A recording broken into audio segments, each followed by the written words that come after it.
നമ്മൾ ടെറസിന്റെ മുകളിൽ ഒരു ബക്കറ്റ് ഡ്രാഗൺ ഫ്രൂട്ട് വെച്ചിന് കേട്ടോ. നല്ല ചെറിയൊരു ബക്കറ്റിലാണ്. അപ്പോൾ എത്ര സ്ഥലം ഇല്ലാത്തവർക്കും ഡ്രാഗൺ ഫ്രൂട്ട് വളർത്തട്ടോ. ടെറസിന്റെ മുകളിൽ ചെറിയൊരു ബക്കറ്റിൽ വെച്ചതാ, കുറഞ്ഞ മണ്ണിൽ. അപ്പോൾ അതിങ്ങനെ പടർന്ന് പന്തലിച്ച് ഇങ്ങനെ പോയിട്ട് ഇതാ ഇവിടെ ഒരു വലിയൊരു കായ ഉണ്ട് കേട്ടോ. നല്ല പാകമായ ഒരു കായുണ്ട്. ഏത് കളറൊന്നും അറിയില്ല. എനിക്കൊരാൾ തന്നപ്പോൾ ആ പീസ് കൊടുന്ന് വെച്ചുണ്ടായതാണ്. ഇപ്പോൾ ഇത് പെട്ടെന്ന് ഉണ്ടായി. അപ്പൊ അതാ ഇവിടെ വേറൊന്നും കൂടി ഉണ്ട്, ഞാൻ കാണിച്ചു തരാം.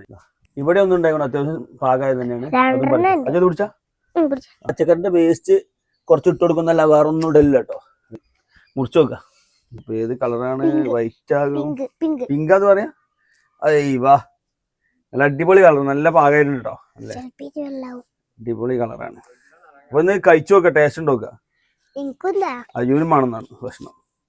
ശരി, ഇതാണ് ഒറിജിനൽ കളറ്. ഈ കളറാണ് വേണ്ടത്. അറിയില്ല നിങ്ങള്, അത് പൊളിഞ്ഞു പോലുണ്ട്. അണികള് ഒരു കെമിക്കലും ഇടാതെ വെറും പച്ചക്കറിന്റെ വേസ്റ്റ് മാത്രം ഉണ്ടാക്കിയൊരു ഡ്രാഗൺ ഫ്രൂട്ടാണോ. നല്ല കഴിച്ചു നോക്കുക. നമ്മൾ കടയിൽ നിന്ന് വാങ്ങണ പോലെ കേട്ടോ. നല്ല മധുരമാണ്, കിടിലൻ സാധനമാണ്. വീഡിയോ ഇഷ്ടമായാൽ ഫോളോ ചെയ്ത് കൂടെ കൂടാൻ മറക്കല്ലേ. അടിപൊളി.